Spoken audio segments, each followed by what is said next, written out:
పెహల్గాం ఉగ్రదాడి ఘటనలో కేంద్ర ప్రభుత్వం చాలా ఆగ్రహంగా ఉంది. ఇప్పటికే పాకిస్తాన్ పై పలు ఆంక్షలు విధించిన భారత ప్రభుత్వం తాజాగా మరో ముఖ్య నిర్ణయం తీసుకుంది. పాక్ సినిమాలు, ఆ దేశ నటులపై నిషేధం విధించింది.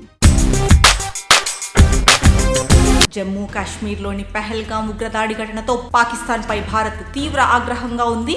26 మంది భారతీయులు, 2 విదేశీయులు, మొత్తం 28 మంది అమాయక ప్రజల ప్రాణాలు పొట్టనబెట్టుకున్న ఉగ్రవాదులకు మద్దతుగా నిలిచిన దాయాది దేశానికి తగిన విధంగా బుద్ధి చెప్పేందుకు ఇప్పటికే పలు ఆంక్షలు విధించింది.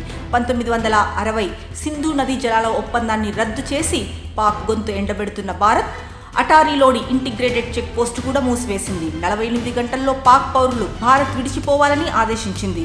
అలాగే వారం రోజుల్లో ఢిల్లీలోని పాక్ హై కమిషనర్ కార్యాలయం ఖాళీ చేయాలని సంబంధిత అధికారులకు సమన్లు జారీ చేసింది. ఇక ఈ నేపథ్యంలోనే మరో సంచలన నిర్ణయం తీసుకుంది.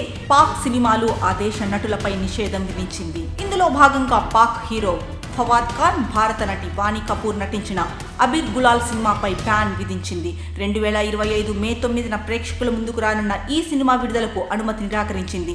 ఈ మేరకు భారత కేంద్ర సమాచార మంత్రిత్వ శాఖ నిర్ణయం తీసుకుంది. దీంతో ఇప్పటి నుంచి భారత్లో పాక్ సినిమాలు ప్రదర్శించబడవు. అలాగే పాక్ యాక్టర్స్ నటించిన సినిమాలు కూడా భారత్లో రిలీజ్ కావు. సీమాంతరం ఉగ్రవాదాన్ని పెంచి పోషిస్తోన్న పాకిస్తాన్పై భారత్ ఒక్కొక్కటిగా తీసుకుంటున్న నిర్ణయాలు ఆ దేశాన్ని కకలావికలం చేస్తున్నాయి.